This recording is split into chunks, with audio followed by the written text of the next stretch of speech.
Hola chicos, en este video veremos la solución del problema 4 del tema de funciones trigonométricas. Y el problema 4, bueno, viene con tres incisos. Y un poco la idea de este problema es ver que es posible definir la función trigonométrica tangente de x de una manera alternativa y probar ciertas propiedades de esta función a partir de esta nueva definición.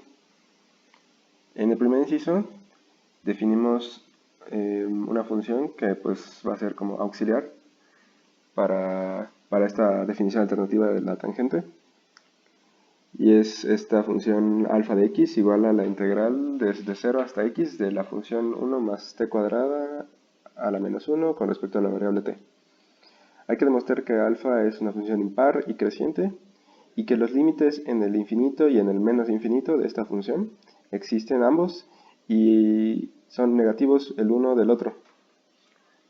Además, si definimos pi como el doble del límite en el infinito, o sea, estamos tomando una definición alternativa del número pi, entonces sucede pues lo que después nos va a permitir hablar de la tangente, que es que la inversa de alfa está definida en el intervalo de menos pi medios a pi medios. Y digo que esto nos va a permitir hablar de la función tangente, porque pues justo la función tangente está definida en ese dominio, como ya sabemos, ¿no? Ahora veamos el inciso 2. El inciso 2 nos pide demostrar una fórmula para la derivada de la alfa inversa. La alfa inversa, su derivada va a ser 1 más alfa inversa al cuadrado, ¿no? Y en el inciso 3 vemos que es posible extender eh, pues esta alfa inversa a otros números reales. Eh, pues sencillamente de modo que si tenemos un número real que se ve como cierto múltiplo entero de pi más algún número que está entre menos pi medios y pi medios, entonces podemos calcular este número, ¿no? O sea, la imagen de esa x' es la que vamos a definir entonces como tangente de x. De modo que tangente de x ahora está definida para cualquier número real que no sea, pues, pi medios o menos pi medios, o pues cosas del estilo un múltiplo entero de pi más pi medios o menos pi medios, ¿no? Que justo así es como está definida la tangente, ¿no? Bueno, entonces, si definimos ahora coseno de x, pues como 1 entre raíz de 1 más tangente cuadrada de x, y esto lo hacemos pues para todos los x que son diferentes de número, o sea que no son de esta forma, ¿no? Un múltiplo entero de pi más o menos pi medios.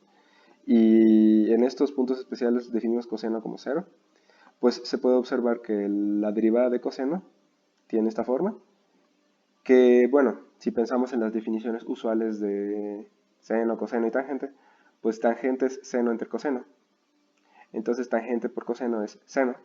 Y entonces esta identidad me diría que la derivada de coseno es menos seno, lo cual pues coincide con lo que ya sabemos, ¿no? Pero bueno, esto hay que hacerlo con estas definiciones alternativas. Y luego también podemos calcular la segunda derivada y ahora sí obtenemos lo que obtendríamos pues con las definiciones normales, ¿no? Que la segunda derivada de coseno es menos coseno. Así, tal cual.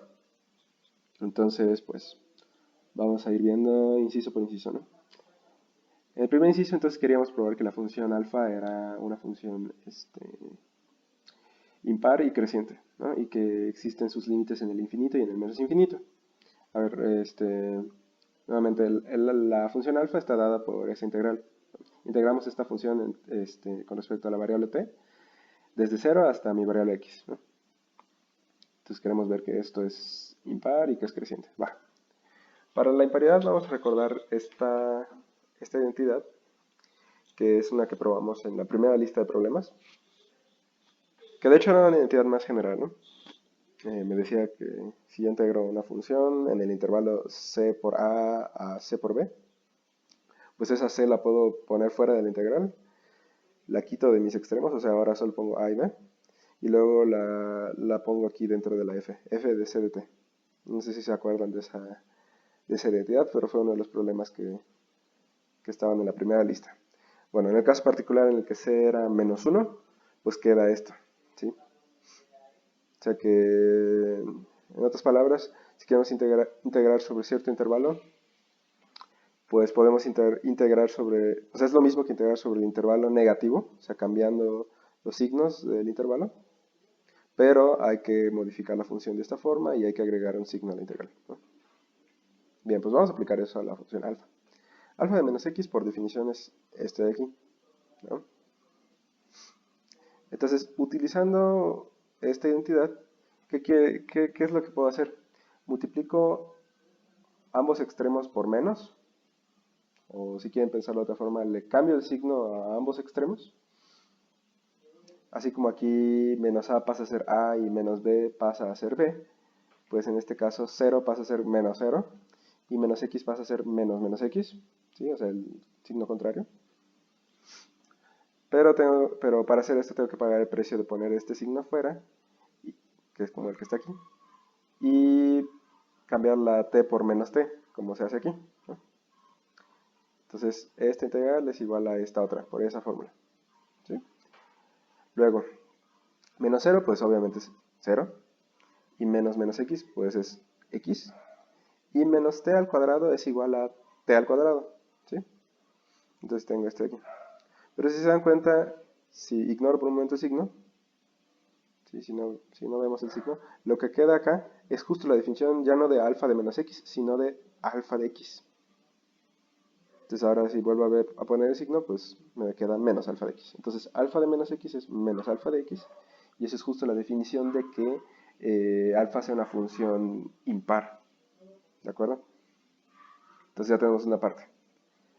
Lo siguiente es ver que esta función es creciente. Y para ver que la función es creciente, como lo hacemos usualmente, pues hay que derivarla y ver que la derivada es positiva. Entonces para ello, pues calculamos la derivada de alfa. Pero bueno, por el teorema fundamental del cálculo, ¿no? O sea, yo sé que esto es derivar una cierta integral. Y esta derivada, esta prima de aquí, esta derivada es con respecto a la variable x, no con respecto a la t. Es con respecto a x, ¿no? Y cuando hago eso, el teorema fundamental del cálculo me dice que el resultado es evaluar esta función que tengo aquí en términos de t, evaluarla en x, o sea, cambiar t por x, ¿no? Y obtengo esto, ¿no? Ahora fíjense, x cuadrada para cualquier x siempre es un número no negativo. Entonces x cuadrada más 1 siempre es un número pues mayor o igual que 1. En particular siempre es un número positivo. Y un número positivo a la menos 1 sigue siendo positivo, por lo que la derivada de alfa en x es positiva para cualquier x, ¿no? Por lo tanto, la función alfa es una función creciente, ¿sí? Ya tenemos la segunda cosa que nos pedían. Finalmente, bueno, para este inciso, tenemos que ver que existe el límite de la alfa cuando nos vamos a infinito y cuando nos vamos a menos infinito, ¿no? Para hacer esto vamos a observar lo siguiente. Alfa, pues como les dijera esta integral, de 0 a x de 1 más t al cuadrado, ¿no? Bueno, 1 más t al cuadrado a la menos 1, que es lo mismo que 1 entre 1 más t cuadrado, ¿no? Sí, no sé por qué le moví aquí. Bueno, alfa de x era la integral de esta función desde 0 hasta x, ¿no? Pero bueno, integrar desde 0 hasta x, pues por la propiedad de la integral de ser aditiva, eso es lo mismo que integrar primero desde 0 hasta 1 y luego integrar desde 1 hasta x, la misma función, ¿sí? Y sumar esas dos integrales. Eso me da la integral desde 0 hasta x, ¿no? Ahora bien, bueno, esta de aquí, pues la dejamos tal cual, pero esta otra, de 1 a x, la integral de 1 a x de 1 entre 1 más t al cuadrado, es menor o igual que la integral en el mismo intervalo, pero de esta función. Y eso pasa sencillamente porque t cuadrada siempre es menor estricto que 1 más t cuadrada, ¿no? Por lo tanto, el inverso multiplicativo, o sea, 1 más t cuadrada, o sea, de la función más grande, es menor que el inverso multiplicativo de la función más chica, o sea, 1 entre t cuadrada, ¿sí?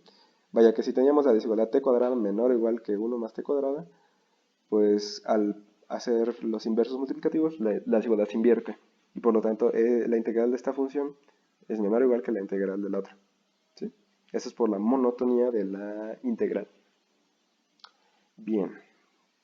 Ahora, si yo saco límite de ambos lados, por un lado yo tenía, bueno, perdón, por un lado entonces tengo alfa de x menor o igual que estas cosas, ¿no? Observen aquí que esta integral desde 0 a 1 de cierta función, pues es un número fijo, no depende de x, esto ya es una constante, ¿no? Esto sí depende de x, pero esto no. Va. Ahora entonces, si yo tengo alfa de x menor o igual que esta función de x más una constante, pues el límite de esto cuando x se va más infinito es menor o igual que el límite de todo esto, de este lado, cuando x se va más infinito, ¿no? Entonces, queda eso. El límite de esto es menor o igual que el límite de todo esto. Pero ojo, como dije, esto de aquí es una constante, así que pues sale del límite, no importa, ¿no? Entonces, no únicamente le aplico el límite a esta integral. Pero integrar esto cuando x se va más infinito, o sea, el límite de esta integral cuando x se va más infinito, es lo mismo, o es por definición, como en algún momento mencionamos, es la definición de la integral impropia, desde 1 hasta infinito, esta función. Y también calculamos el valor de esta integral, ¿sí? Hay en uno de los problemas a ver, ya no me acuerdo bien de qué tarea, creo que de la primera lista. La segunda sección de la primera lista, me parece, vimos que esta integral impropia, pues vale 1, ¿sí? Eso se puede hacer muy simple, o sea, porque la integral de 1 entre t cuadrada, pues tiene una antiderivada a esto, que es justo menos 1 entre t, ¿no? Menos 1 entre t es la antiderivada de esto y entonces podemos evaluar ese menos 1 entre t, pues esencialmente podemos evaluarlo en el 1 y en el infinito y ver que me queda 1, ¿no? Entonces este límite es menor o igual que pues este número, como dije es una constante, más 1, lo cual pues es una cierta constante c. Entonces efectivamente cuando alfa de x se va a infinito, pues queda menor o igual que cierta constante, o sea esto ya no depende del x y por lo tanto dicho límite existe, porque recordemos, o sea como ya vimos antes, que alfa es creciente. Y cuando yo tengo una función que es creciente y es acotada superiormente, como está pasando aquí, el límite siempre existe. El límite cuando te vas a infinito existe, ¿sí? Si no fuera acotada, pues entonces la alfa, como es creciente, pues crecería hasta el infinito, ¿no? No tiene ninguna cota superior. Pero como tiene cierta cota superior, pues esta alfa de x va a ir creciendo, pero hasta cierto valor, que de hecho va a ser el supremo de la función, ¿no? Entonces este límite es de hecho el supremo de las alfas de x. Y bueno, finalmente, queremos ver que también existe límite cuando nos vamos a menos infinito. Entonces aquí vamos a usar que alfa es impar, ¿ok? Porque como alfa es impar, a ver, yo quiero calcular el límite de alfa de x cuando me voy a menos infinito. O sea, voy tomando números x cada vez más y más negativos, ¿no? O sea, son negativos y se alejan más y más, ¿no? Pues entonces, si eso lo cambio por menos x, o sea, eso es lo mismo que ir tomando x's positivas cada vez más y más grandes y evaluar alfa en menos x, ¿no? Porque pues este número se va a hacer cada vez más negativo, ¿sí? Estos dos límites son lo mismo. Pero por la imparidad, alfa de menos x es menos alfa de x. Y el límite de menos alfa de x, pues saca el menos y me queda menos el límite de este 4. Y como esto existe, por el inciso anterior, bueno, no el inciso, lo que vimos antes, o sea, este límite sí existe, pues menos ese límite también existe y por lo tanto el límite de alfa en el menos infinito existe. Y de hecho ya de un jalón tengo que es el negativo del otro límite, que era la siguiente propiedad que me pedían, ¿no? Entonces ya tenemos, número 1, que alfa es impar, número 2, que alfa es creciente, número 3, que existen los dos límites en infinito y en menos infinito, y número 4, que son el negativo uno del otro. Va, pues eso nos da el primer inciso del problema, ¿ok? Entonces veamos ahora el siguiente. Bueno, antes de pasar al siguiente, sí, había un detalle más, ¿no? Que era que la función inversa estaba definida en un cierto intervalo. Y ese intervalo se define en términos de pi. Y a su vez ahora estamos tomando una definición alternativa de la pi. Estamos definiendo pi como el doble del límite de alfa cuando nos vamos a infinito. De modo que pi medios, pues es justo ese límite, y menos pi medios es el límite en el menos infinito por la propiedad anterior, porque ya vimos que estos dos son negativos, ¿no? Uno del otro. Entonces, este pi medios y este menos pi medios son justo, pues coinciden con estas asíntotas horizontales de mi función, ¿no? O sea, cuando me voy a más infinito, pues llego a cierto límite que es justo esta pi medios, ¿no? Y eso me define esta asíntota horizontal. Lo mismo cuando me voy a menos infinito, ¿no? Y la función es creciente. O sea, básicamente la gráfica de la función es así, ¿no? Y entonces, bueno, como es una función creciente, pues en particular es inyectiva, y por lo tanto también es suprayectiva si solamente nos fijamos en su imagen, ¿sí? O sea, en su imagen pues alcanza todos los valores, ¿no? Entonces, una función siempre es suprayectiva en su imagen. Y si además es inyectiva, pues entonces lo que sucede es que es una función biyectiva entre su dominio y su imagen. Y sabemos que pues una función biyectiva tiene una función inversa. Y esa función inversa está justo definida en la imagen, ¿no? En todos los posibles valores que toma la función. Pero justo como pi medios y menos pi medios son el supremo y el supremo y el ínfimo de esta función, pues todos los valores intermedios, bueno, y además es una función continua, pues todos los valores intermedios se alcanzan. O sea, básicamente la imagen de alfa, digamos, todos los posibles valores de alfa, si evalúo alfa en cualquier número real, pues me va a dar como, en total, todo ese intervalo, menos pi medios a pi medios. Y por el argumento que ya dije, pues la inversa está definida ahí, ¿sí? Que era la última observación de este inciso. Entonces ahora sí, ya podemos hablar de la inversa, y su dominio de definición pues es este. Va. Entonces, tengo una función que está definida pues en este intervalito, y el chiste del siguiente inciso es que vamos a poder extender esa función pues a casi todos los números reales, únicamente trasladando este intervalito, ¿no? Irlo trasladando pi unidades en cada vez. Y los únicos puntos donde no va a estar definida pues son en los puntos de la forma un múltiplo entero de pi más pi medios o menos pi medios, ¿no?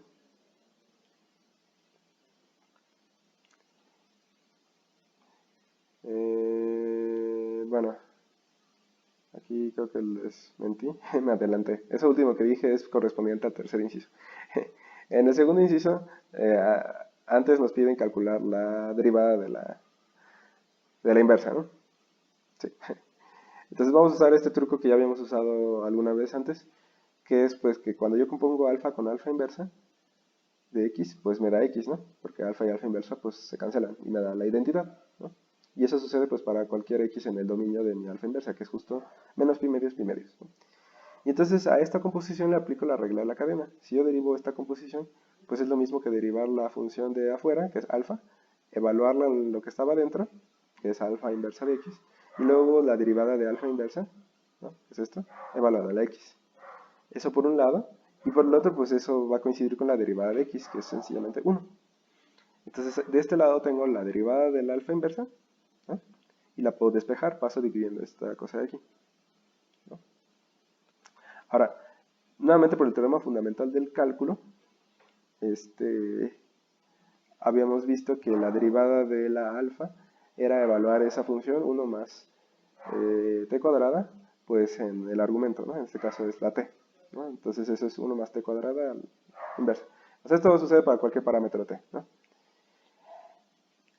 Particular, si yo en vez de poner t pongo esta cosa, alfa inversa de x, pues aquí en vez de poner t voy a poner alfa inversa de x, y eso al cuadrado, ¿no? Entonces, este bicho de aquí, en realidad es esto, ¿no? Y por lo tanto, la derivada de la inversa, pues es 1 entre este bicho, que es este otro bicho de aquí, y pues 1 entre algo a la inversa, a la menos 1, pues es ese algo, ¿no? Es 1 más x, es esto que tenía aquí abajo, ¿no? 1 más x inversa de x al cuadrado, que es justo la fórmula que nos pedían, ¿ok? Bien, pues ya con esta información, ahora sí, lo que me adelanté hace un ratito es que ahora vamos a pues extender nuestra función alfa inversa. O sea, la alfa sí estaba definida en todos los reales, pero la alfa inversa solo está definida en este cachito. Entonces vamos a extenderla a casi todos los números reales, ¿no? Y eso nos va a definir pues una función en casi todos los números reales, ¿no? Y para hacer eso lo que hacemos es que pues para cualquier x que sea de esta forma, múltiplo entero de k, perdón, múltiplo entero de pi, más una x' que está en mi intervalo de aquí, ¿no?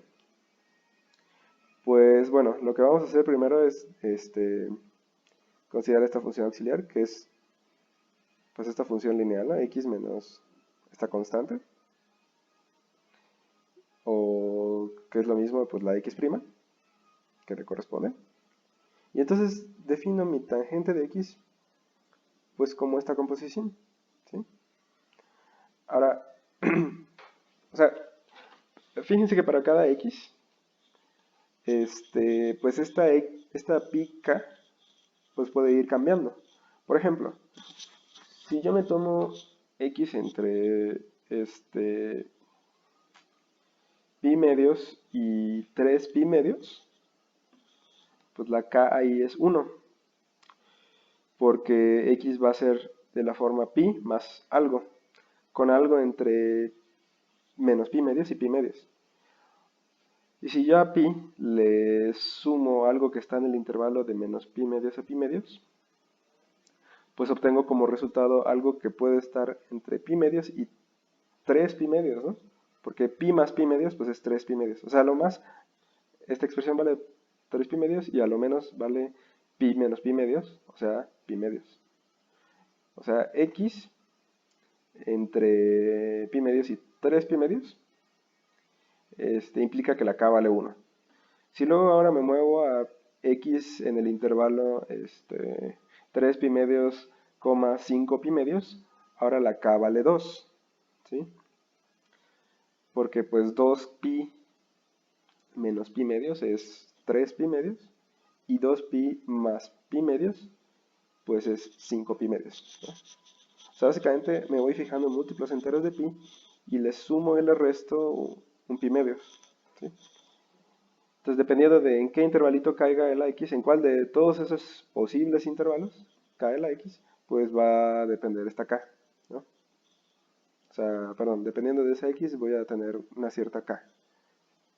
Entonces, esta g en realidad, pues, va a depender un poco de la x. Si mi x estaba en el intervalo correspondiente a la pica, pues g de x se define así. Lo cual no me afecta mucho porque la derivada de una función, que pues al final es lo que yo quiero hacer, quiero derivar todo esto.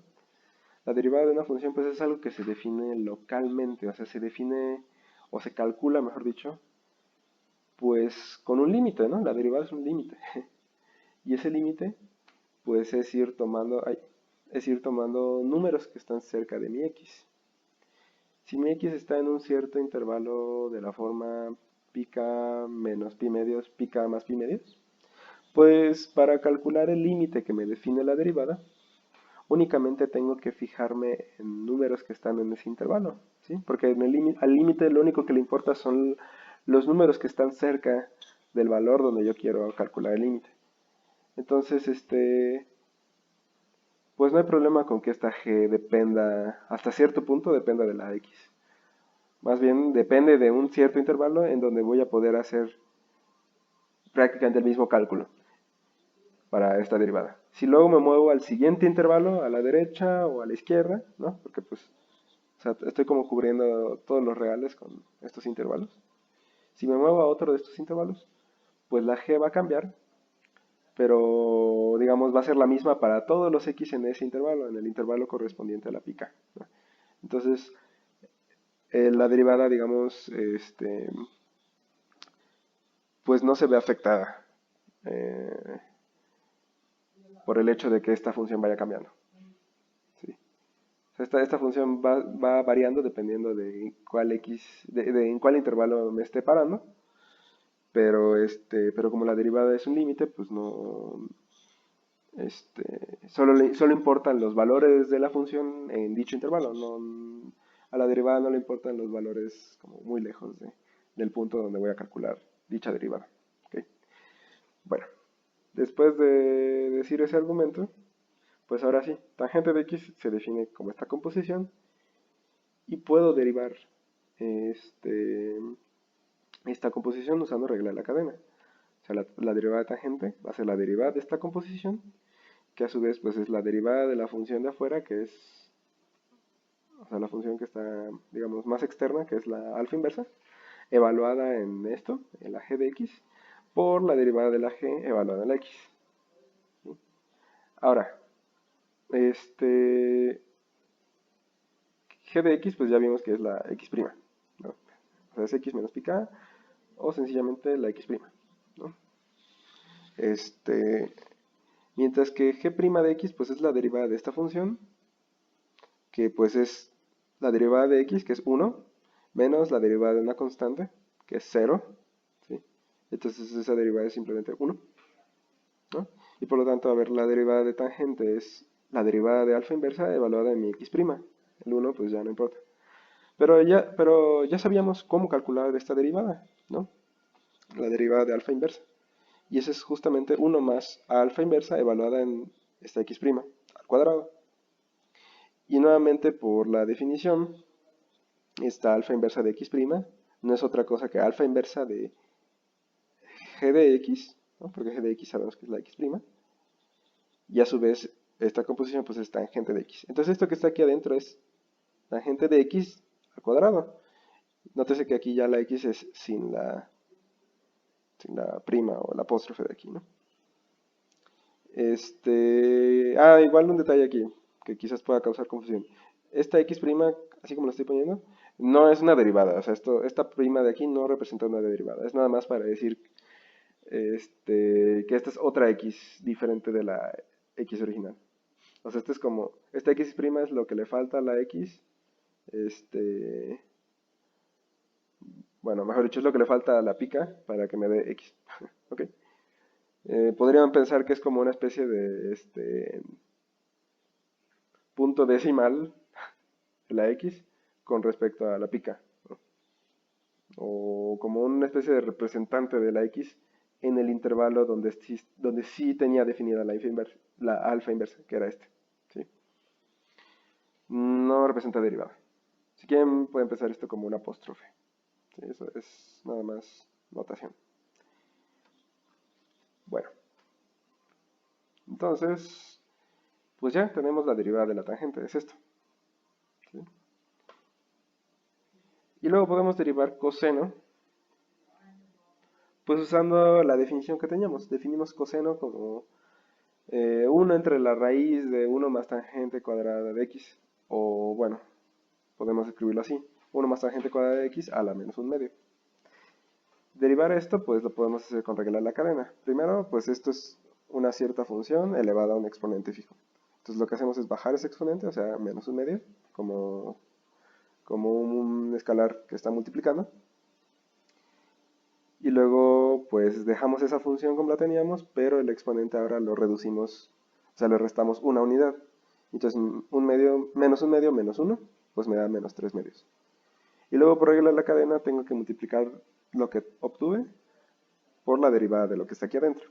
Y la derivada de lo que está aquí adentro, pues es la derivada de 1, que es 0, más la derivada de tangente cuadrada, que nuevamente esto es una función, es la función tangente elevada al exponente 2. Bajo ese 2, le resto 1 al exponente y me queda solo tangente de x. Entonces me queda 2 tangente de x. Y eso, nuevamente por regla de la cadena, es multiplicado por la tangente, o sea, perdón, la derivada de la función que estaba dentro, que era la función tangente. O sea, esto de aquí, tangente prima de x. Va. Ahora, por el paso anterior, sabemos que la derivada de tangente es 1 más tangente cuadrada. Entonces, aquí tengo 1 más tangente cuadrada, y aquí tengo 1 más tangente cuadrada a la menos 3 medios. O sea, aquí tengo exponente menos 3 medios y aquí debería tener exponente 1 de una misma función, ¿no? Entonces, menos 3 medios más 1, pues me da como resultado menos 1 medio, o sea, aplicando leyes de exponentes. O sea, vaya que este término de aquí y este otro se simplifican como 1 más tangente cuadrada a la menos 1 medio. Este 2 y este 2 se cancelan y la tangente de x pues la dejo por ahí, ¿no? Y el signo también lo dejo por ahí. Y otra vez usando la definición, pues 1 más tangente cuadrada de x a la menos 1 medio, así como dije aquí, pues es exactamente coseno de x. Entonces todo esto es tangente de x, coseno de x, menos. Y finalmente, pues ya calcular la segunda derivada ya es más fácil porque la segunda derivada de coseno pues va a ser la derivada de coseno, o sea, la derivada de esto que obtuve aquí, ¿no? Derivo esto, el signo sale y aplico la regla del producto, o sea, de la derivada de un producto. Derivar este producto pues es derivar tangente, pongo tangente prima y eso lo multiplico por coseno, y luego derivar coseno y multiplicarlo por tangente, o sea, pongo coseno prima y tangente. Y aquí pongo este signo en ambos lados, pues por el signo que tenía aquí, ¿no? Ahora, sabemos que la derivada de tangente es 1 más tangente cuadrada, y la derivada de coseno es, pues por lo anterior, es menos tangente de x coseno de x. Entonces sustituyo, expando todo, simplifico y pues obtengo lo que quería, ¿no? Pues ya, eso es todo. Esa sería la solución del problema 4. Y pues muchas gracias.